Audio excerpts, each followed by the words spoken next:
വചനവർഷം തിരുവചനവർഷം വചനവർഷം തിരുവചനവർഷം നിന്നിൽ വസിച്ചിടാൻ തിരുവചനവർഷം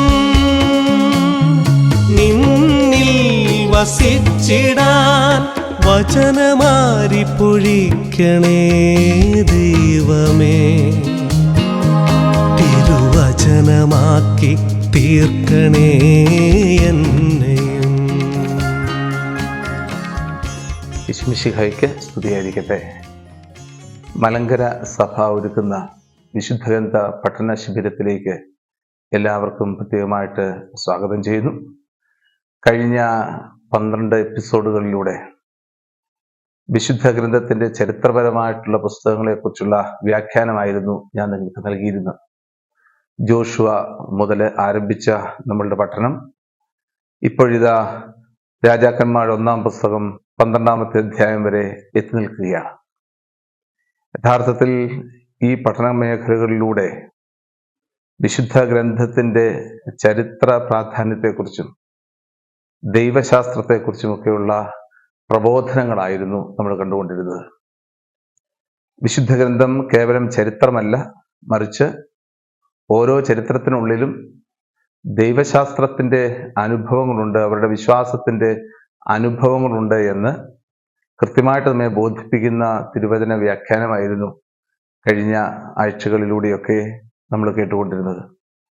ഇന്ന് നമ്മൾ എവിടെയാണ് എത്തി നിൽക്കുന്നത് എന്ന് ചോദിച്ചു കഴിഞ്ഞാൽ, ഇസ്രായേൽ എന്ന് പറയുന്ന ഒറ്റ ദേശം, പ്രത്യേകിച്ച് ദാവീദ് രാജാവും സോളമൻ രാജാവും രാജാക്കന്മാരായി ഭരിച്ചിരുന്ന ഈ ദേശം 2ആയിട്ട് വിഭജിക്കപ്പെടുന്നതും അതിൻ്റെ കാരണങ്ങളുമൊക്കെ കഴിഞ്ഞ എപ്പിസോഡുകളിലൂടെ നമ്മൾ കേട്ടു.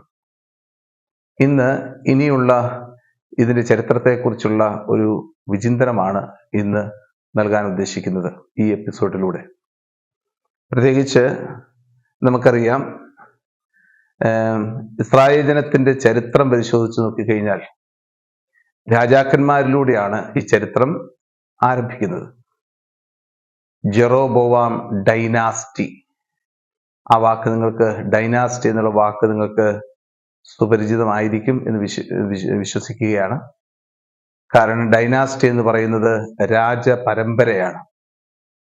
ഇസ്രായേലിന്റെ രാജപരമ്പരയും ജൂദായുടെ രാജപരമ്പരയും ഒക്കെ നമുക്ക് അറിയാം. അത് കഴിഞ്ഞ ആഴ്ച നിങ്ങളെ ശ്രദ്ധയിൽപ്പെടുത്തിയിരുന്നു.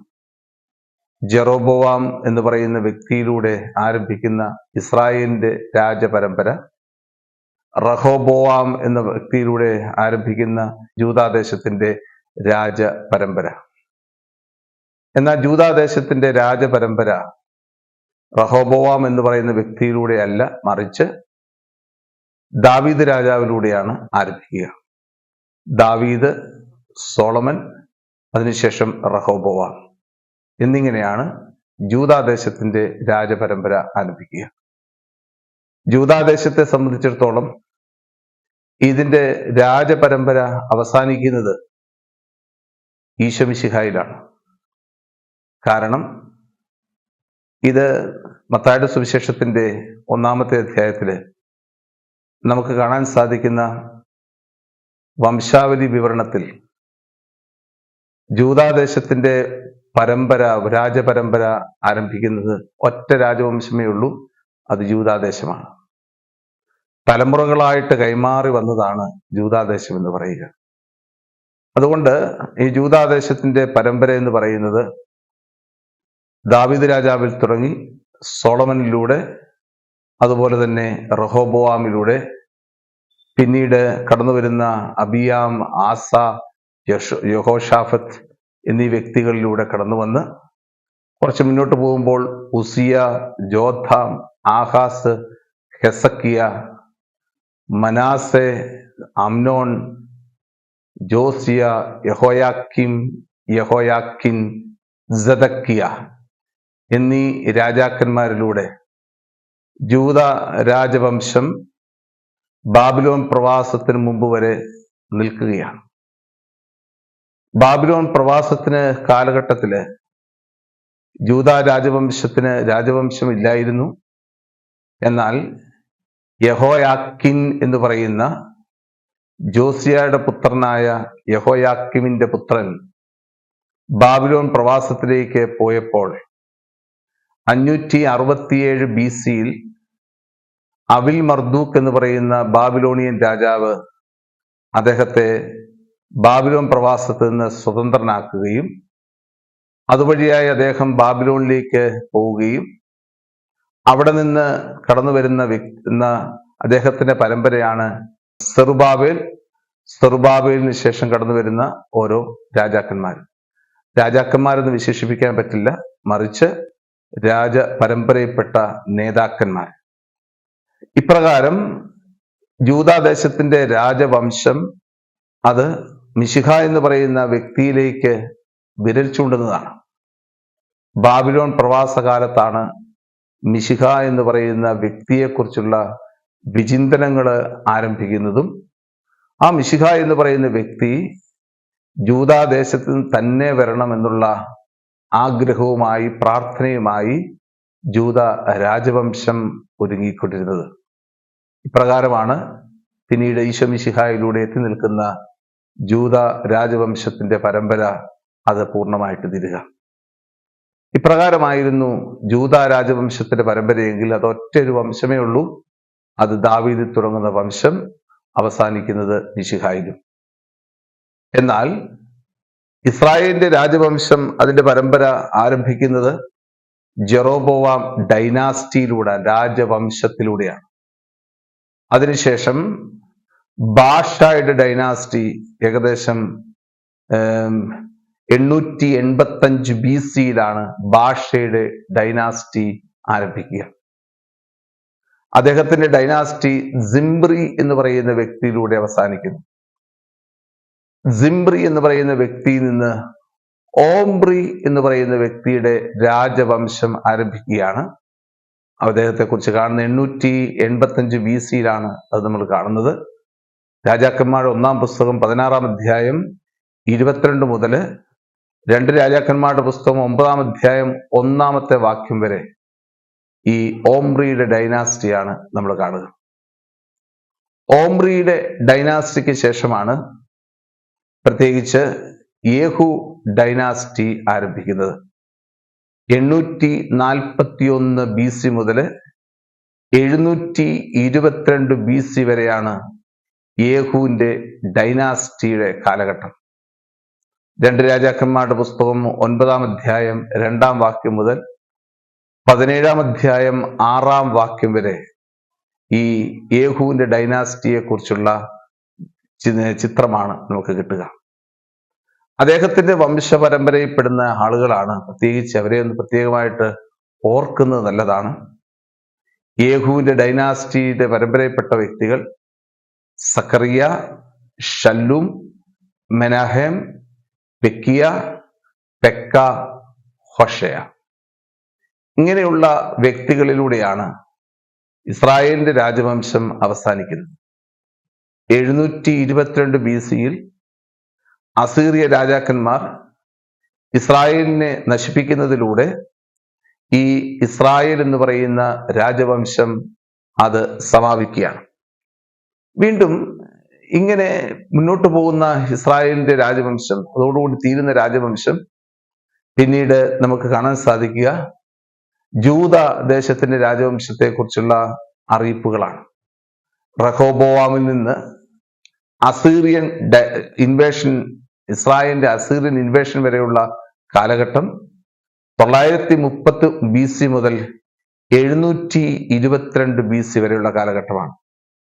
അതിനെക്കുറിച്ച് പ്രതിപാദിച്ചിരിക്കുന്ന ഭാഗമാണ് 1 രാജാക്കന്മാരുടെ പുസ്തകം 12-ാം അധ്യായം 17 മുതൽ 2 രാജാക്കന്മാരുടെ പുസ്തകം 17-ാം അധ്യായം 41 വരെയുള്ള തിരുവചനങ്ങൾ. അതിനുശേഷം കടന്നു വന്നിരിക്കുന്ന ഹെസക്കിയ, പ്രത്യേകിച്ച് അസീറിയൻ ഇൻവേഷന് ശേഷം കടന്നു വന്നിരിക്കുന്ന രാജാവാണ് ഹെസക്കിയ. ഹെസക്കിയായിൽ തുടങ്ങി ബാബിലോണിയൻ ഇൻവേഷൻ, അല്ലെങ്കിൽ ബാബിലോൺ രാജാക്കന്മാര് ജൂദാദേശത്തെ കൊണ്ടുപോകുന്ന 587 BC വരെയുള്ള കാലഘട്ടം, 722 BCക്കും 587 BC-ക്കും ഇടയ്ക്കുള്ള കാലഘട്ടത്തിൽ ഉണ്ടായ രാജാക്കന്മാര്, ഹെസക്കിയായ്ക്ക് ശേഷം കടന്നു വന്നിരിക്കുന്ന രാജാക്കന്മാരെ കുറിച്ച് പ്രതിപാദിക്കുന്ന ഭാഗമാണ് 2 രാജാക്കന്മാരുടെ പുസ്തകം 18-ാം അധ്യായം 1 മുതൽ 25-ാം അധ്യായം 30-ാമത്തെ വാക്യം. തുടർന്ന് വരുന്നത് ബാബിലോണിയൻ ഇൻവേഷനാണ്. ജൂദാദേശത്തെ സംബന്ധിച്ചിടത്തോളം ജൂദാദേശം മുഴുവനും നഷ്ടപ്പെടുന്നതും ദേവാലയം നഷ്ടപ്പെടുന്നതുമൊക്കെയുള്ള സംഭവങ്ങൾ രേഖപ്പെടുത്തിയിരിക്കുന്ന കാലഘട്ടമാണ് ബാബിലോണിയൻ ഇൻവേഷന്റെ കാലഘട്ടം. 50 വർഷം എന്ന് സാധാരണയായിട്ട് പറയുന്ന ഈ കാലഘട്ടം ആരംഭിക്കുന്നത് 587 BC മുതൽ 537 BC വരെയുള്ള കാലഘട്ടമാണ്. എന്നാൽ സാധാരണയായിട്ട് നമ്മൾ പറയുമ്പോൾ അതിനു മുൻപ് തന്നെ ഈ ബാബിലോണിയൻ ഇൻവേഷൻ ആരംഭിച്ചിരുന്നു. അതിനെക്കുറിച്ചുള്ള ചരിത്രങ്ങളും അതിനെക്കുറിച്ചുള്ള സംഭവങ്ങളും ഒക്കെ പിന്നീട് നമുക്ക് മനസ്സിലാക്കാൻ പറ്റും. ഇതൊരു ജനറൽ ഐഡിയ തരുന്നത് മാത്രമേ ഉള്ളൂ. ബാബിലോണിയൻ ഇൻവേഷന് ശേഷം ജൂദാദേശത്തെ ഭരിച്ചിരുന്നത് പേർഷ്യൻ സംസ്കാരമാണ്, അല്ലെങ്കിൽ രാജവംശമാണ്. പേർഷ്യക്കാർ കടന്നു വരുന്നത് 539 മുതൽ 335 വരെയുള്ള കാലഘട്ടത്തിലാണ്. ഈ കാലഘട്ടത്തിലാണ് പേർഷ്യൻ രാജാവായ സൈറസ് രംഗപ്രവേശം ചെയ്യുന്നതും അദ്ദേഹത്തിലൂടെയാണ് പേർഷ്യൻ രാജവംശം ഈ ജൂദാദേശത്ത് കടന്നു വരുന്നത്. ജൂദാദേശത്ത് മാത്രമല്ല പേർഷ്യൻ രാജവംശം കടന്നു വരുന്നത്, ഏൻഷ്യന്റ് നിയർ ഈസ്റ്റ് എന്ന് പറയുന്ന ആ പ്രദേശങ്ങളിലെല്ലാം തന്നെ പേർഷ്യൻ അധിനിവേശം ഉണ്ടായിരുന്നു എന്നുള്ളതും നമുക്ക് മനസ്സിലാക്കാൻ പറ്റണം. പേർഷ്യൻ സംസ്കാരത്തിന് കാലഘട്ടത്തിലാണ് എസ്ര, നെഹമിയ എന്നീ ആളുകള്, പ്രത്യേകിച്ച് സ്ക്രൈബ്സ്, അതായത് എസ്ര എന്ന് പറയുന്നത് ഒരു എഴുത്തുകാരനായിരുന്നു, ഒരു നിയമം നൽകുന്ന ആളായിരുന്നു. നെഹമിയ രാജാവിന്റെ, അർത്താഹേസസ് രാജാവിന്റെ പാനപാത്രവാഹകനായിരുന്നു.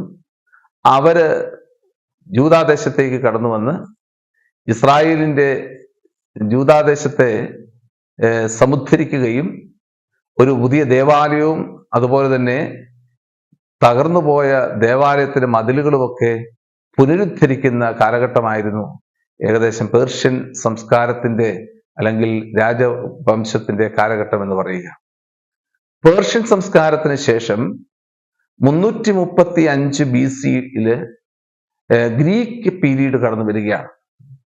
മാസിഡോണിയൻസും ദിയാദോക്കി എന്ന് പറയുന്ന ആ രാജവംശങ്ങളോടുകൂടി ഈ ഗ്രീക്ക് സംസ്കാരം അവസാനിക്കുകയാണ് 335 മുതൽ 323 വരെയുള്ള കാലഘട്ടത്തിൽ. അതിനുശേഷമാണ് 323-ല് ടോളമി, ഈജിപ്തിലെ ടോളമിയും സിറിയയിലെ സെലൂസിഡുമൊക്കെ കടന്നു വരുന്ന കാലഘട്ടം 323 മുതൽ 312 വരെയുള്ള കാലഘട്ടം. അതിനുശേഷമുള്ള അടുത്ത കാലഘട്ടമാണ് സെലൂസിഡിന്റെ കാലഘട്ടം മുതൽ അന്തിയോക്കസ് എപ്പിഫാനസിന്റെ കാലഘട്ടം, ഹസ്മോണിയൻസിന്റെ കാലഘട്ടത്തിലേക്ക്, പ്രത്യേകിച്ച് അന്തിയോക്കസ് എപ്പിഫാനസിന്റെ കാലഘട്ടം 312 മുതൽ 175 വരെയുള്ള കാലഘട്ടം.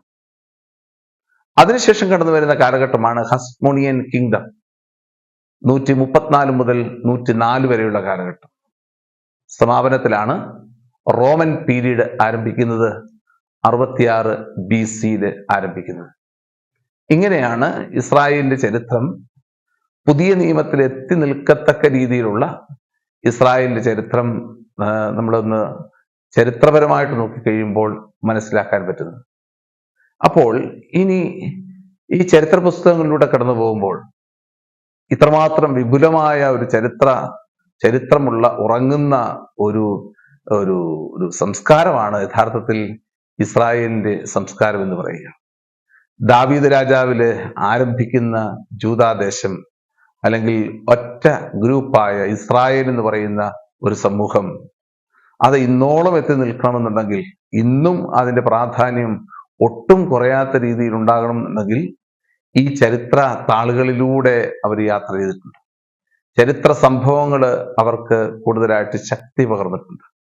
ധാരാളം ഇൻവേഷൻസും, Assyrian invasion, Babylonian invasion, Persian invasion, Greek invasion, Antiochus എപ്പിഫാനസിന്റെ കാലഘട്ടത്തിലുള്ള മക്കബയൻ ഇൻവേഷൻ, അതുപോലെ തന്നെ ഹസ്മോണിയൻ ഇൻവേഷൻ, ഈ കാലഘട്ടങ്ങളെല്ലാം തന്നെ ഇസ്രായേലിന്റെ ജീവിതത്തിലെ വിശ്വാസത്തെ പകർന്നു കൊടുക്കുന്ന കാലഘട്ടമായിരുന്നു. പുതിയ നിയമ കാലഘട്ടത്തില്, പ്രത്യേകിച്ച് റോമൻ പീരീഡിന് ശേഷം കടന്നു വരുന്ന വലിയ കാലഘട്ടങ്ങള്, റോമൻ പീരീഡിന് ശേഷം ബൈസന്റിയൻ പീരീഡ് വരുന്നുണ്ട്, വീണ്ടും പേർഷ്യക്കാര് അധിനിവേശം നടത്തുന്നുണ്ട്, പിന്നീട് കടന്നു വരുന്ന മുസ്ലിം ഇൻവേഷൻസ് കടന്നു വരുന്നുണ്ട്, ഒമറിന്റെ കാലഘട്ടം കടന്നു വരുന്നുണ്ട്, ഇങ്ങനെ ക്രൂസൈഡ് കുരിശ് യുദ്ധങ്ങളുടെ കാലഘട്ടം കടന്നു വരുന്നുണ്ട്, കൊളോണിയലിസത്തിന്റെ കാലഘട്ടം കടന്നു വരുന്നുണ്ട്, അമേരിക്കൻ കൊളോണിയലിസം, ജർമ്മൻ കൊളോണിയലിസം ഒക്കെ കടന്നു വരുന്ന കാലഘട്ടമുണ്ട്. ഇങ്ങനെയാണ് ഇസ്രായേലിന്റെ പുതിയ നിയമ ചരിത്രത്തിലെ കാലഘട്ടങ്ങളൊക്കെ ഇന്ന് എത്തി നിൽക്കുക. അങ്ങനെയാണ് 1948 ഈ ഇസ്രായേൽ സ്വതന്ത്രമാകുന്നതും പിന്നീടുള്ള കാലഘട്ടങ്ങളെ കുറിച്ചൊക്കെ നമ്മൾ ഈ നാളുകളിലൊക്കെ കേട്ടുകൊണ്ടാണ് ഇരിക്കുക. ഇനി നമുക്ക് നമ്മുടെ വിഷയത്തിലേക്ക് നമുക്ക് പ്രവേശിക്കാം. ഇതാണ് യഥാർത്ഥത്തിൽ ഇസ്രായേലിന്റെ ചരിത്രപരമായിട്ടുള്ള വസ്തുതകൾ എന്ന് പറയുക. നമ്മൾ കടന്നു വരാൻ പോകുന്നത് ജെറോബോവാം എന്ന് പറയുന്ന വ്യക്തിയുടെ കാലഘട്ടത്തിലേക്കാണ്. ജെറോബോവാം എന്ന് പറയുന്ന വ്യക്തിയെക്കുറിച്ച് കഴിഞ്ഞ ആഴ്ചയിൽ നമ്മൾ പ്രതിപാദിച്ചിരുന്നു 12-ാമത്തെ അധ്യായം. 13-ാമത്തെ അധ്യായത്തിന്റെ ഒരു ദൈവശാസ്ത്ര ചിന്തയിലേക്കാണ് ഇന്ന് പ്രത്യേകമായിട്ട് കൊണ്ടുപോവുക. എന്താണ് 13-ാമത്തെ അധ്യായത്തിന്റെ പ്രത്യേകത? ഒന്ന് വായിച്ചു നോക്കാം. ജെറോബോവാം ധൂപാർപ്പണത്തിന് ബലിപീഠത്തിനരികെ നിൽക്കുമ്പോൾ കർത്താവിന്റെ കൽപ്പന അനുസരിച്ച് ഒരു ദൈവപുരുഷൻ യൂദയായിൽ നിന്ന് ബഥേലിൽ വന്നു. കർത്താവ് കൽപ്പിച്ചതുപോലെ അവൻ ബലിപീഠത്തെ നോക്കി വിളിച്ചു പറഞ്ഞു, അല്ലയോ ബലിപീഠമേ, കർത്താവ് അരുളി ചെയ്യുന്നു, ദാവീദിന്റെ ഭവനത്തിൽ ജോസിയ എന്നൊരു പുത്രൻ ജനിക്കും.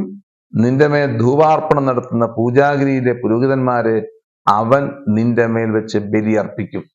മനുഷ്യാസ്ഥികൾ നിന്റെ മേൽ ഹോമിക്കും. അന്ന് തന്നെ ഒരടയാളം കാണിച്ചുകൊണ്ട് അവൻ തുടർന്നു, കർത്താവാണ് സംസാരിച്ചത് എന്നതിന്റെ അടയാളം ഇതാണ്, ഇതാ ഈ ബലിപീഠം പിളർന്ന് അതിന്മേലുള്ള ചാരം ഊർന്നു വീഴും. എന്താണ് ഇവിടെ പ്രതിപാദിക്കുന്ന ഒരു പ്രവാചക ശബ്ദം എന്ന് പറയുന്നത്? ഇവിടെ പറയുന്ന പ്രവാചക ശബ്ദം യഥാർത്ഥത്തില് ഈ ഇസ്രായേൽ എന്ന് പറയുന്ന ഇസ്രായേലിന്റെ രാജാവിന് എതിരാണ്.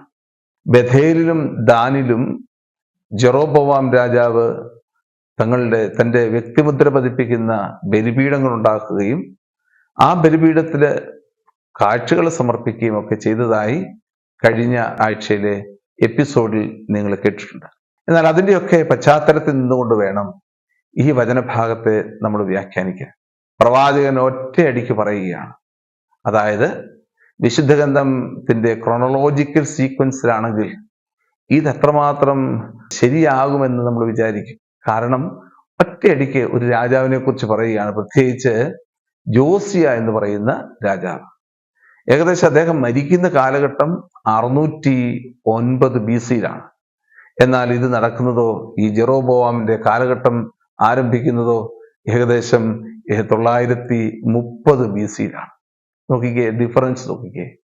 930 BC നടക്കുന്ന ഒരു സംഭവത്തെ 609 BC മരിക്കുന്ന ജോസിയ എന്ന് പറയുന്ന രാജാവിനോട് തുലനം ചെയ്യുകയാണ്.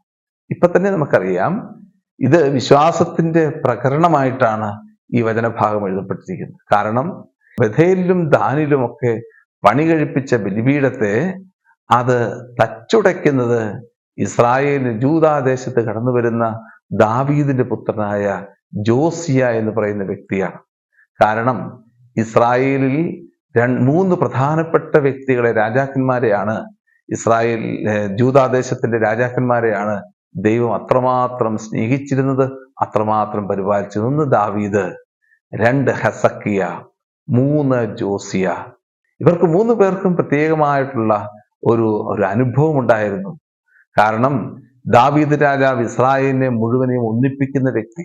ഹെസക്കിയ എന്ന് പറയുന്ന രാജാവ് തന്റെ പിതാവായ ആഹാസ് ദേവാലയത്തെ അശുദ്ധമാക്കിയപ്പോൾ ആ ദേവാലയത്തെ പുനർനിർമ്മിക്കുകയും അതുപോലെ തന്നെ ആ ദേവാലയത്തെ വിശുദ്ധീകരിക്കുകയും ചെയ്ത വ്യക്തി. ജോസിയാകട്ടെ തന്റെ പൂർവ്വപിതാക്കന്മാരായ മനാസയും അമ്നോണും ദേവാലയത്തെ നശിപ്പിച്ചപ്പോൾ കേവലം 8 വയസ്സ് മാത്രം പ്രായമുള്ള ബാലനായിരുന്ന അദ്ദേഹം രാജവംശത്തിലേക്ക് പ്രവേശിക്കുകയും അതിനുശേഷം പ്രായപൂർത്തിയായപ്പോൾ ദേവാലയത്തെ വിശുദ്ധീകരിക്കുകയും നഷ്ടപ്പെട്ടു പോയ കർത്താവിന്റെ പെസഹ തിരുനാളിനെ പുനർജീവിപ്പിക്കുകയും ചെയ്ത സംഭവങ്ങളാണ്. ഇങ്ങനെ ജോസിയ എന്ന് പറയുന്ന രാജാവ് ഇസ്രായേലിന്റെ ഏക ആരാധനയെ, മോണോതെയിസം എന്ന് പറയുന്ന ഏക ആരാധനയെ കൂടുതലായിട്ട് വളർത്തും എന്നുള്ളതിന്റെ സൂചനയാണ് പ്രത്യേകമായിട്ട് 13-ാമത്തെ അധ്യായം നമുക്ക് നൽകുക. അതുകൊണ്ട് ഈ 13-ാമത്തെ അധ്യായം പിന്നീട് രചിക്കപ്പെട്ട പുസ്തകമായിട്ട് നമുക്ക് മനസ്സിലാക്കാൻ സാധിക്കും.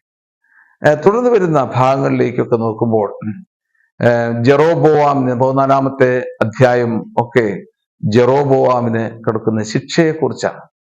എന്താണ് ശിക്ഷ? ജെറോബോവാമിന് കൊടുക്കുന്ന ശിക്ഷ വളരെ മനോഹരമായിട്ടാണ് 14-ാമത്തെ അധ്യായം അവതരിപ്പിച്ചിരിക്കുന്നത്. അക്കാലത്ത് ജെറോബോവാമിന്റെ മകൻ അബിയ രോഗബാധിതനായി. നോക്കുക, ഒരു പ്രവാചകന്റെ അടുത്തേക്ക് രോഗബാധിതനായ മകനു വേണ്ടി കടന്നു വരുന്ന ഒരു അമ്മയുടെ ചിത്രമാണ് 14-ാമത്തെ അധ്യായത്തിൽ നമ്മൾ കാണുക. അവിടെ ഉണ്ടായിരുന്ന പ്രവാചകനാരായിരുന്നു? അഹിയ എന്ന് പറയുന്ന പ്രവാചകനായിരുന്നു. ആ പ്രവാചകന്റെ അടുത്തേക്ക് തലയിൽ മുണ്ടിട്ടുകൊണ്ട്, അതായത് ആളറിയാതിരിക്കാൻ വേണ്ടി തലയിൽ മുണ്ടിട്ടുകൊണ്ട് ഈ ജെറോബോവാമിന്റെ ഭാര്യ കടന്നു വന്നിട്ട് ചോദിക്കുക, എന്റെ മകനെ ഒന്ന് സുഖപ്പെടുത്തി തരുമോ? ഉടനെ പറയുന്ന രംഗമാണ്, നീ ആ ജെറോബോവാമിന്റെ ഭാര്യയല്ലേ? പ്രവാചകൻ ചോദിക്കുക, നീ ജെറോബോവാമിന്റെ ഭാര്യയല്ലേ? നിന്റെ മകൻ തീർച്ചയായും മരിക്കും. നീ ചെന്ന് ജെറോബോവാമിനോട് പറയുക. 14-ാം അധ്യായം 7-ാം വാക്യം, ഇസ്രായേലിന്റെ ദൈവമായ കർത്താവ് അരുളിച്ചെയ്യുന്നു, ഞാൻ ജനത്തിന്റെ ഇടയിൽ നിന്ന് നിന്നെ ഉയർത്തി എന്റെ ജനമായ ഇസ്രായേലിന്റെ നായകനാക്കി ദാവീദിന്റെ ഭവനത്തിൽ നിന്ന് രാജ്യം പറിച്ചെടുത്ത് ഞാൻ നിനക്ക് തന്നു. നീ ആകട്ടെ എന്റെ കൽപ്പനകൾ അനുസരിക്കുകയും എന്റെ ദൃഷ്ടിയിൽ നീതി മാത്രം ചെയ്ത് പൂർണ്ണഹൃദയത്തോടെ എന്നെ അനുഗമിക്കുകയും ചെയ്ത എന്റെ ദാസൻ ദാവീദിനെ പോലെ ആയിരുന്നില്ല. മാത്രമല്ല, നിന്റെ മുൻഗാമികളെക്കാൾ അധികം തിന്മ നീ പ്രവർത്തിച്ചു.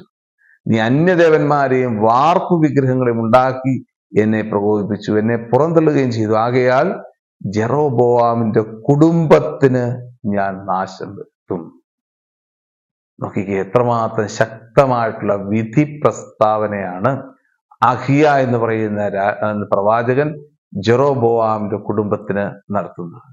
അങ്ങനെയാണ് അഹിയ എന്ന വ്യക്തി ജെറോബോവാമിന്റെ കുടുംബത്തിന് നടത്തുന്ന ആ ശാപമാണ് പിന്നീടുള്ള എല്ലാ ശാപങ്ങൾക്കും എല്ലാ ഈവൻസിനും കാരണമായിട്ട് നിൽക്കുക. എങ്ങനെയാണ് ഈ ശാപം തുടങ്ങുന്നത്? ദാവീദ് രാജാവിനോട് പറയുന്ന അതേ വാക്കുകൾ തന്നെയാണ്.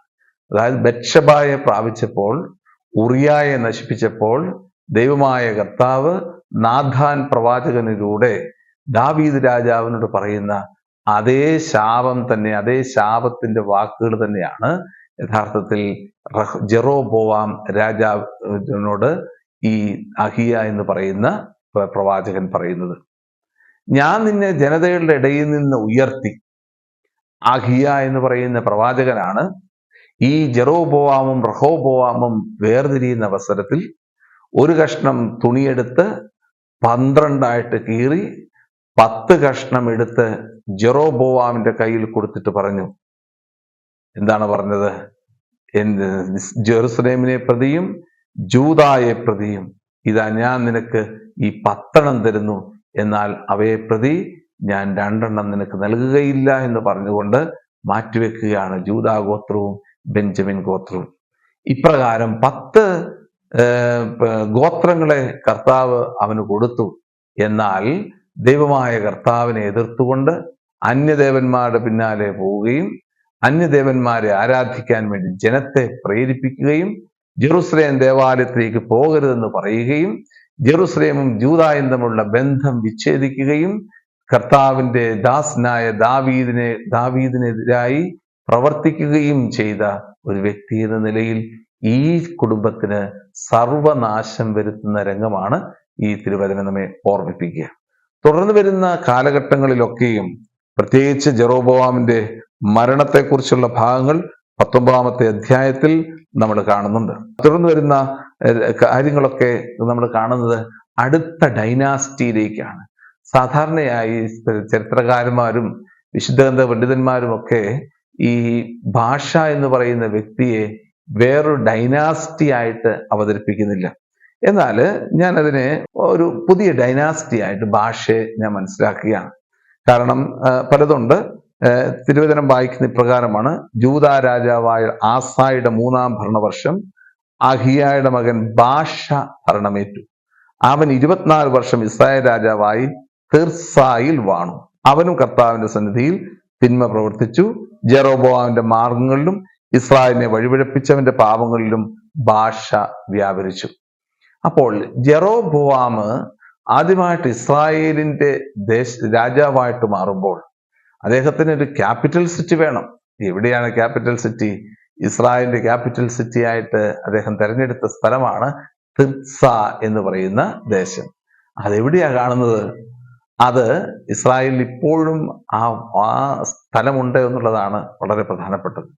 പ്രത്യേകിച്ച് ഇസ്രായേലിലേക്ക് പോകുന്ന ഒരാൾക്ക് കാണാൻ സാധിക്കുന്നത് ഈ ജെറീക്കോ പട്ടണത്തിലേക്ക് പ്രവേശിക്കുന്നതിന് മുമ്പ്, പ്രത്യേകിച്ച് നോർത്തേൺ പ്രദേശമായ നോർത്തേൺ പ്രദേശത്തു നിന്ന് കടന്നു വരുമ്പോൾ നമ്മൾക്ക് കാണുന്ന ജെറീക്കോ പട്ടണത്തിലേക്ക് പ്രവേശിക്കുന്നതിന് മുമ്പായിട്ട് ഒരു ജോർദാന്റെ ആ ഭാഗത്തേക്ക് ഉള്ള ഒരു വഴിയിലാണ് ഈ തിർസ എന്ന് പറയുന്ന ദേശം സ്ഥിതി ചെയ്യുന്നത്. അതിപ്പോഴും നല്ല പച്ച ബോർഡിൽ വെള്ള അക്ഷരത്തിൽ എഴുതി വെച്ചിരിക്കുന്ന ഒരു സ്ഥലമാണ് തിർസ എന്ന് പറയുന്ന സ്ഥലം. അതുകൊണ്ട് ജെറോബോവാം അദ്ദേഹത്തിന്റെ ക്യാപിറ്റൽ സിറ്റി, ഇസ്രായേലിന്റെ ക്യാപിറ്റൽ സിറ്റി ആയിട്ട് തിർസായെ കേന്ദ്രീകരിച്ചു. അത് വീണ്ടും അദ്ദേഹത്തിന് ശേഷം കടന്നു വരുന്ന ഭാഷ എന്ന് പറയുന്ന ഡൈനാസ്റ്റിയിലും ഈ തിർസ എന്ന് പറയുന്ന ദേശമാണ് അദ്ദേഹത്തിന്റെ ക്യാപിറ്റൽ സിറ്റി ആയിട്ട് സ്വീകരിച്ചത്. എങ്ങനെയാണ് ജെറോബോവാമിൽ നിന്ന് ഈ ഭാഷ ഈ രാജ്യം പിടിച്ചെടുത്തത്? അത് നമുക്കറിയാം, യുദ്ധം ചെയ്തിട്ടാണ്. പലപ്പോഴും നമുക്ക് കാണാൻ സാധിക്കുന്ന ഇനിയുള്ള കാലഘട്ടം എന്ന് പറയുന്നത്, പ്രത്യേകിച്ച് ഇസ്രായേലിന്റെ രാജാക്കന്മാര് എങ്ങനെയാണ് അദ്ദേഹത്തിന്റെ ഒരു രാജാവ് മറ്റൊരു രാജവംശത്തിൽ നിന്ന് രാജ്യം പിടിച്ചെടുക്കുന്നതെന്ന് ചോദിച്ചു കഴിഞ്ഞാൽ പ്യുവറായിട്ട് യുദ്ധമാണ്. ഇനി വരാൻ പോകുന്ന 1-2 ഭാഗങ്ങൾ നോക്കിക്കഴിഞ്ഞാൽ, പ്രത്യേകിച്ച് ഏല, സിംറി എന്ന് പറയുന്ന ഭാഷ എന്ന് പറയുന്ന രാജവംശത്തിലെ ആളുകൾ എടുത്തു നോക്കിക്കഴിഞ്ഞാൽ, ഭാഷയുടെ മകൻ ഏല, അദ്ദേഹം തിർസായിൽ ഭരണം തുടങ്ങി. എന്നാൽ അവൻ തേർപ്പടയുടെ പകുതിയുടെ അധിപനായിരുന്ന സിംറി അവനെതിരെ ഗൂഢാലോചന നടത്തി. തിർസായിലെ നഗരാധിപനായിട്ട് അങ്ങനെ മദ്യപിച്ച് മത്തനായി കിടക്കുകയായിരുന്നു. സിംറി അകത്ത് കിടന്ന് യുദ്ധം ചെയ്ത് ഏലായോട് യുദ്ധം ചെയ്ത് സിംറി എന്ന് പറയുന്ന ആ പടത്തലവൻ രാജ്യം പിടിച്ചെടുക്കുകയാണ്. ഇങ്ങനെ യുദ്ധം ചെയ്തിട്ടാണ് യഥാർത്ഥത്തില് രാജ്യം പിടിച്ചെടുക്കുന്ന ഇസ്രായേലിന്റെ രാജ്യം പിടിച്ചെടുക്കുന്നത്. അതിന് കാരണം എന്താണ്? ഇതാ കൊടുത്തിരിക്കുന്നത് ശാപം, വലിയ ശാപം. നിന്റെ ശത്രുക്കളെ നിനക്കെതിരെ ശത്രുക്കളെ ഉണ്ടാക്കും, നിന്റെ കുടുംബത്തെ ഞാൻ തകർക്കും. കാരണം ഇത്രമാത്രം ദൈവമായ കർത്താവ് അനുഗ്രഹിച്ചു, ആ അനുഗ്രഹത്തിന് എതിരെ നീ പ്രവർത്തിച്ചു. അങ്ങനെ സിംറി എന്ന് പറയുന്ന വ്യക്തി കടന്നു വന്ന് ഈ ഭാഷ എന്ന് പറയുന്ന ഡൈനാസ്റ്റിയെ നാമാവശേഷമാക്കുന്ന രംഗമാണ് 1 രാജാക്കന്മാരുടെ പുസ്തകം 16-ാം അധ്യായം 15 മുതലുള്ള തിരുവചനങ്ങളിൽ കാണുക. നോക്കിക്കേ, ഇനി എങ്ങനെയാണ് സിംറി രാജവംശം പിടിച്ചെടുക്കുന്നത്? യുദ്ധം ചെയ്യുന്നു.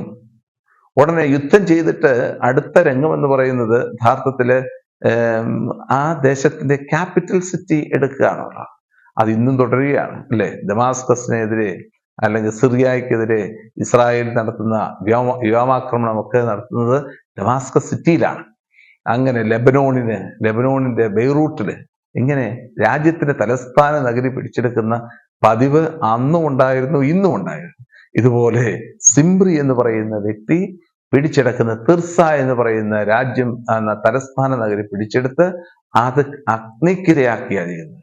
അങ്ങനെയാണ് യഥാർത്ഥത്തിൽ ഈ രാജവംശം, ഭാഷയുടെ രാജവംശം അവസാനിക്കുന്നത്. തുടർന്ന് വരുന്ന രാജവംശമാണ് ഓംറി എന്ന് പറയുന്ന ഒരു രാജവംശം. എങ്ങനെയാണ് നടക്കുന്നത് നോക്കിക്കേ. ഇസ്രായേൽ ജനം ഇരുചേരികളിലായി പിരിഞ്ഞു. നോക്കിയും, ഗിനാത്തിന്റെ മകൻ തിബ്നിയെ രാജാവാക്കാൻ ഒരു വിഭാഗം അവന്റെ പക്ഷത്തും മറുഭാഗം ഓംറിയുടെ പക്ഷത്തും ചേർന്നു. സിംബ്രിക്ക് ശേഷം ആര് വരും? രണ്ടു പേരാണ്. തിബ്നി, ഗിനാത്തിന്റെ മകൻ തിബ്നി ഒന്ന്, രണ്ടാമത്തെ പക്ഷത്ത് ഓംബ്രി.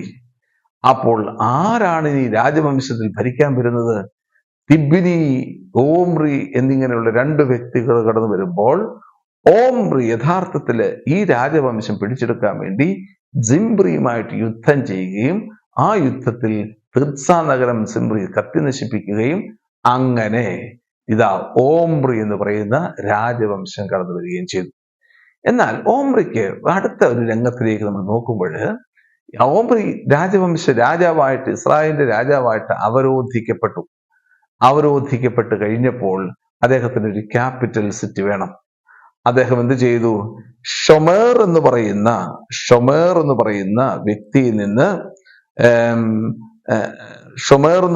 വ്യക്തിയിൽ നിന്ന് അദ്ദേഹം പണം കൊടുത്ത്, ഷെക്കല് കൊടുത്ത് വാങ്ങിയ ഒരു പട്ടണം, അതിനെയാണ് സമരിയ എന്ന പേരിൽ അറിയപ്പെടുന്നത്.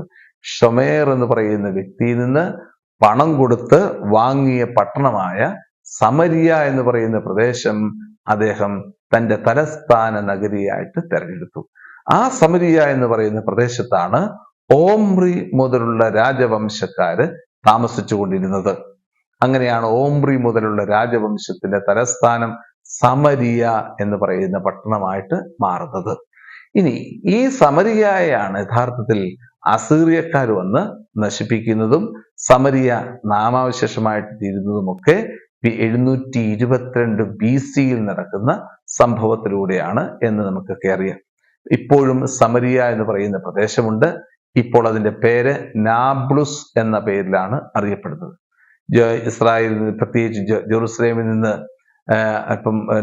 ഏകദേശം 50 കിലോമീറ്റർ 60 കിലോമീറ്ററോളം യാത്ര ചെയ്ത് പലസ്തീനയുടെ ബോർഡറിലൂടെയൊക്കെ പോയി കാണുന്ന പട്ടണമാണ് സമരിയ എന്ന് പറയുന്ന പട്ടണം, നാബ്ലുസ് എന്ന് പറയുന്ന പട്ടണം. ഇപ്പോഴും 2 മലകളുണ്ട്, ഏബാൽ മലയും ഗെരിസിം മലയും. ഏബാൽ മല, ഗെരിസിം മല. ഏബാൽ മല എന്ന് പറയുന്നത് നാശത്തിന്റെ, ശാപത്തിന്റെ മലയാണെങ്കിൽ ഗെരിസിം മല എന്ന് പറയുന്നത് അത് അനുഗ്രഹത്തിന്റെ മലയായിട്ട് അറിയപ്പെടുന്നു. പുതിയ നിയമത്തിലെ പ്രത്യേകിച്ച് യോഹന്നാന്റെ സുവിശേഷത്തിൽ സമറിയാക്കാരി സ്ത്രീയുമായിട്ടുള്ള സംഭാഷണത്തിൽ ഗെരിസിം മലയെ കുറിച്ച് പ്രതിപാദിക്കുന്നതൊക്കെ നമുക്കൊക്കെ അറിയാം. അപ്പോൾ ഈ സമരിയ എന്ന് പറയുന്ന പ്രദേശം, ബഥേല്, അതുപോലെ തന്നെ സമരിയ തുടങ്ങിയ പ്രദേശങ്ങളെല്ലാം അടുത്തടുത്താണ് കിടക്കുന്നത്. സമരിയ ഒരു താഴ്വാരമാണ്. ആ താഴ്വാര പ്രദേശത്താണ് സമരിയ എന്ന് പറയുന്ന പ്രദേശം. യാക്കോബ് കുഴിച്ച കിണർ അവിടെയാണ് ഉള്ളത്. ഇങ്ങനെയുള്ള ചരിത്രപരമായിട്ടുള്ള സംഭവങ്ങളൊക്കെ രേഖപ്പെടുത്തിയിരിക്കുന്ന സ്ഥലമാണ് സമരിയ എന്ന് പറയുന്ന പട്ടണം എന്ന് പറയുക. അവിടെ ഉള്ള ട്രൈബുകൾ നമുക്കറിയാം. എഫ്രായിം എന്ന് പറയുന്ന ട്രൈബ്, ഗോത്രം ഈ സമരിയ എന്ന് പറയുന്ന പട്ടണത്തിലാണ്.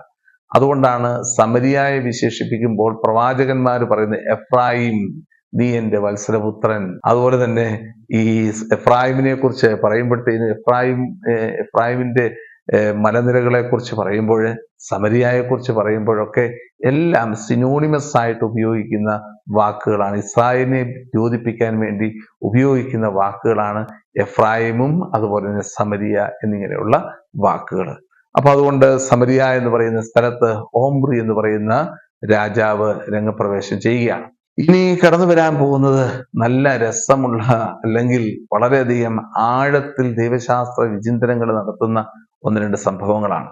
2 പ്രധാനപ്പെട്ട വ്യക്തികളെ നമ്മൾ കാണാൻ പോവുകയാണ് ഈ ഓംബ്രിയുടെ ഭരണകാലഘട്ടത്തിൽ. വളരെ മനോഹരമായിട്ട് തന്നെ വിശുദ്ധ ഗ്രന്ഥകാരൻ ഓംബ്രിയുടെ ഭരണകാലത്തെക്കുറിച്ച് വിവരിക്കുന്നത് ഈ 2 വ്യക്തികളിലൂടെയാണ്. ഒന്നാമത്തെ വ്യക്തിയാണ് ആഹാബ് എന്ന് പറയുന്ന രാജാവ്. രണ്ടാമത്തെ വ്യക്തിയാണ് ഏലിയ എന്ന് പറയുന്ന പ്രവാചകൻ. എന്താണ് ഈ ആഹാബിന്റെയും ഏലിയായുടെയും പ്രത്യേകത? വളരെ ഓംബ്രിയുടെ കാലഘട്ടത്തിൽ പ്രോമിനന്റ് ആയിട്ട് നിൽക്കുന്ന ഒരു രാജാവാണ് ആഹാബ് രാജാവ്. ആഹാബ് രാജാവിനെ കുറിച്ച് പറഞ്ഞാൽ അദ്ദേഹം യഹോവ ആകുന്ന ദൈവത്തിൽ വിശ്വസിച്ചിരുന്ന വ്യക്തിയായിരുന്നു.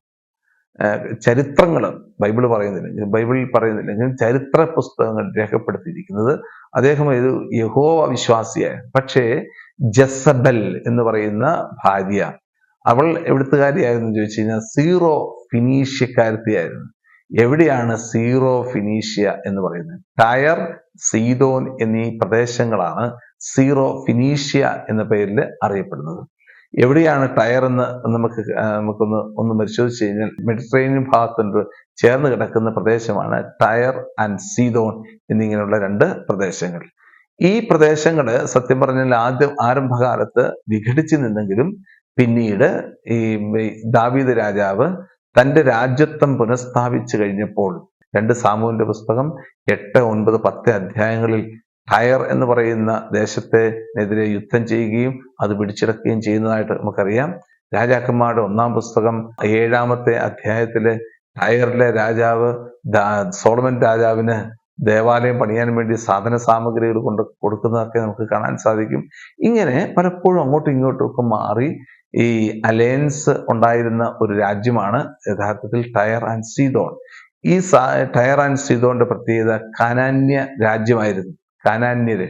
അതുകൊണ്ടാണ് പുതിയ നിയമത്തിൽ നമ്മൾ കാനാന്യ സ്ത്രീയുടെ വിശ്വാസത്തെക്കുറിച്ച് പറയുമ്പോൾ അവൾ വന്നിരിക്കുന്നത് ടയർ ആൻഡ് സീദോൺ എന്ന് പറഞ്ഞ പ്രദേശത്ത് നിന്നാണ് എന്ന് വിശേഷിപ്പിച്ചിരിക്കുന്നത്. ഫിനീഷ്യക്കാരി, സീറോ ഫിനീഷ്യക്കാരി എന്നാണ് അവളുടെ പേര്.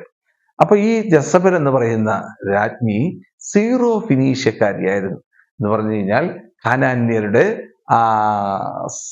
മുഴുവനും സത്ത ഉൾക്കൊള്ളുന്ന ഒരു സ്ത്രീ.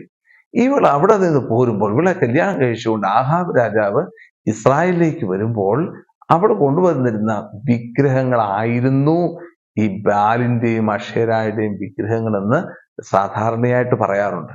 സാധാരണ കുലവിഗ്രഹങ്ങളെ കൊണ്ടുവരുന്ന രീതി പണ്ടുകാലം മുതലൊക്കെ ഉണ്ടായിരുന്നു. നമുക്കറിയാം, ഉൽപ്പത്തി പുസ്തകത്തിലെ 30-ാമത്തെ അധ്യായത്തിൽ യാക്കോബിന്റെ ഭാര്യമാരും ഒക്കെ യാത്ര ചെയ്തപ്പോൾ റാഹേല് കുലദൈവത്തെ കൊണ്ടുവന്ന സംഭവങ്ങൾ നമുക്കറിയാം. അതുകൊണ്ട് സാധാരണയായിട്ട് കുലദേവന്മാരെ കൊണ്ടുവന്ന് സ്ഥാപിക്കുക എന്നുള്ളത് ഒക്കെ അവരുടെ കുടുംബത്തിന്റെ ദേവനായിട്ട് കൊണ്ടുവന്ന് സ്ഥാപിക്കുക എന്നുള്ളത് ഒരു ആചാരമായിരുന്നു.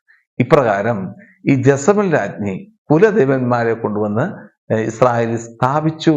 അതിന് പ്രകാരം ഇസ്രായേല് വിഘടിതമായി എന്നാണ് വിശുദ്ധ ഗ്രന്ഥം പറയുന്നത്.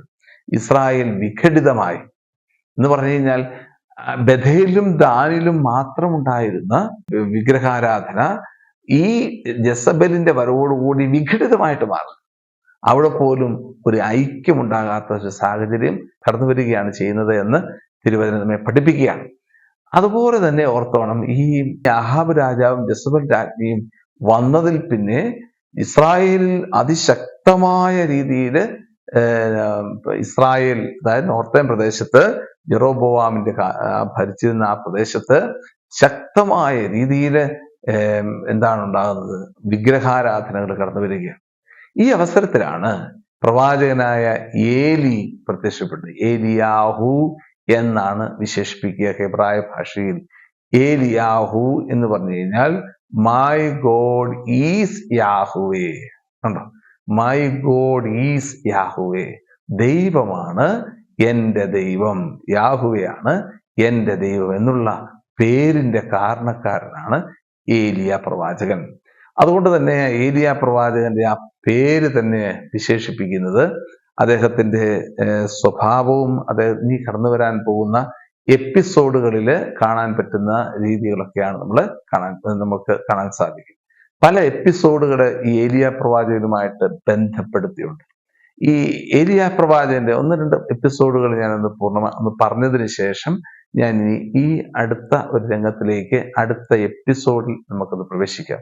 കാരണം ഇതിൻ്റെ അകത്ത് ഈ ഏലിയ പ്രവാചകന്റെ കാലഘട്ടത്തെക്കുറിച്ചും ഏലിയ പ്രവാചകൻ മുതൽ ഏലീഷ പ്രവാചകൻ വരെയുള്ള കാലഘട്ടത്തെക്കുറിച്ചും നമുക്കൊന്ന് മനസ്സിലാക്കിയതിന് ശേഷം ഈ പ്രത്യേക പോയിന്റിലേക്ക് നമുക്ക് കടന്നു വരാം. അപ്പോൾ ഏലിയ പ്രവാചകന്റെ കാലത്ത് അദ്ദേഹം ശക്തമായ രീതിയിൽ ഈ ആഹാബ് രാജാവിനോടും ജസബൽ രാജ്ഞിയോടും പറയുകയാണ്, ഇതാ കർത്താവിന്റെ കോപം ഉദിച്ചിരിക്കുന്നു. എന്താണ് കോപം? 3.5 വർഷത്തേക്ക് ആകാശം കൊട്ടിയടയ്ക്കപ്പെടുകയാണ്. മഴ പെയ്യാത്തൊരു സാഹചര്യം. 17-ാമത്തെ അധ്യായത്തിലാണ് പറഞ്ഞിരിക്കുന്നത്. ഒന്ന് വായിച്ചു നോക്കിക്കഴിഞ്ഞാൽ നമുക്ക് മനസ്സിലാക്കാൻ പറ്റും. ഗിലെയാദിലെ തിഷ്ബയിൽ നിന്നുള്ള ഏലിയ പ്രവാചകൻ ആഹാബിനോട് പറഞ്ഞു, ഞാൻ സേവിക്കുന്ന ഇസ്രായേലിന്റെ ദൈവമായ കർത്താവാണ്, വരും കൊല്ലങ്ങളിൽ ഞാൻ പറഞ്ഞല്ലാതെ മഞ്ഞോ മഴയോ പെയ്യുകയില്ല. കർത്താവ് ഏലിയായോട് അരുളി ചെയ്തു, നീ പുറപ്പെട്ട് ജോർദാന് കിഴക്കുള്ള കെറീത്ത് അരുവിക്ക് സമീപം ഒളിച്ചു താമസിക്കുക. നിനക്ക് അരുവിയിൽ നിന്ന് വെള്ളം കുടിക്കാം. ഭക്ഷണം തരുന്നതിന് കാക്കകളോട് ഞാൻ കൽപ്പിച്ചിട്ടുണ്ട്. അവൻ കർത്താവിന്റെ കൽപ്പന അനുസരിച്ച് ജോർദാന് കിഴക്കുള്ള കെറീത്ത് നീർച്ചാലിനരികെ ചെന്ന് താമസിച്ചു. മഴ പെയ്യായികയിൽ കുറെ നാളുകൾ കഴിഞ്ഞപ്പോൾ അരുവി വറ്റി. നോക്കിക്കേ, ശക്തമായിട്ടുള്ള ഒരു ഒരു ഒരു ഒരു കേഴ്സ്, ശാപം. ഇങ്ങനെയുള്ള ആഹാബിന്റെ പ്രവർത്തനങ്ങൾ കണ്ട് ജസബലിന്റെ പ്രവർത്തനങ്ങൾ പറയുകയാണ്, കർത്താവ് ആകാശം കൊട്ടി അടച്ചിരിക്കുന്നു, ഞാൻ പറഞ്ഞല്ലാതെ മഴയോ മഞ്ഞോ പെയ്യുകയില്ല. 3.5 വർഷത്തോളം വിശുദ്ധ ഗ്രന്ഥം പറഞ്ഞിരിക്കുന്ന 3.5 വർഷം ചുമ്മാ ഒരു കണക്കല്ല, അത് ശാപത്തിന്റെ കണക്കാണ്. ശാപങ്ങളുടെ കാലഘട്ടമാണ് 3.5 വർഷം.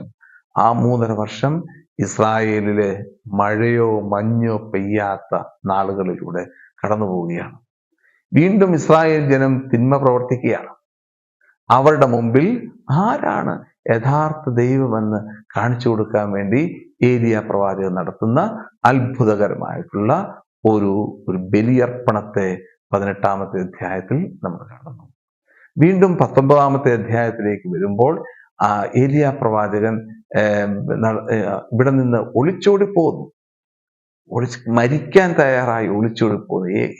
ഏതൊരു മനുഷ്യനും ചിന്തിക്കത്തക്ക രീതിയിലുള്ള ഒരു മരണവെപ്രാളത്തിലൂടെ വീണ്ടും ഇസ്രായേലിൽ അനീതിയും അക്രമവും കുടികൊള്ളുന്ന കാലഘട്ടത്തിൽ ഇതാ വീണ്ടും 20-ാമത്തെ അധ്യായത്തിൽ 21-ാമത്തെ അധ്യായത്തിലും ഒക്കെ കടന്നു വരുന്ന ജസബൽ രാജ്ഞിയും അതുപോലെ തന്നെ നാബോത്തിന്റെ മുന്തിരിത്തോട്ടവും, അതിനെതിരെയും ഏലിയ പ്രവാചകൻ ശക്തമായിട്ട് പറയുന്നു. അവളെ ശപിക്കുകയാണ്, നിന്റെ രക്തം നായ നക്കിക്കുടിക്കും എന്ന് പറഞ്ഞുകൊണ്ട് ജസബൽ രാജ്ഞിയെ ശപിക്കുന്ന പ്രവാചകനായ ഏലിയയാണ് നമ്മൾ അവിടെ കാണുക. അങ്ങനെയാണ് പ്രവാചകന്റെ പുസ്തകത്തിലെ ഏലിയ പ്രവാചകൻ എന്റെ പ്രവർത്തനം അവസാനിക്കുന്നത്. പിന്നീട് കടന്നു വരുന്നത് ഏലിയായുടെ മരണവും, അല്ലെങ്കിൽ ഏലിയായുടെ മരണം എന്ന് വിശേഷിപ്പിക്കുന്നതിനെക്കാട്ടും നല്ലത് ഏലിയ സ്വർഗത്തിലേക്ക് പോകുന്നതും ഏലിയായെ സ്വീകരിക്കുന്നതും, അല്ലെങ്കിൽ ഏലീഷ ഏലിയായുടെ മേലങ്കി സ്വീകരിക്കുന്നതും, അതുവഴിയായിട്ട് പുതിയൊരു ഒരു പ്രവാചക ദൗത്യം ഏലീഷയിലൂടെ ആരംഭിക്കുന്നതുമൊക്കെയുള്ള രംഗങ്ങളാണ് തുടർന്ന് വരുന്ന 2-ാമത്തെ രാജാക്കന്മാരുടെ 2-ാമത്തെ പുസ്തകത്തിൽ നമ്മൾ കാണുന്ന വിചിന്തനങ്ങൾ. അതുകൊണ്ട് ഇന്ന് ഈ എപ്പിസോഡ് നമ്മൾ ഇവിടെ അവസാനിപ്പിക്കാം. പ്രത്യേകിച്ച് ഏലിയായുടെ എപ്പിസോഡിലൂടെ ഇനി നമുക്ക് ഓരോ ഭാഗങ്ങളിലേക്കും 17-ാമത്തെ അധ്യായവും 18-ാമത്തെ അധ്യായത്തിലേക്കും തിരിച്ചു വന്നുകൊണ്ട് നമ്മളുടെ വിചിന്തനങ്ങൾ നമുക്ക് അടുത്ത എപ്പിസോഡിൽ തുടരാം. ദൈവം നമ്മെ അനുഗ്രഹിക്കും.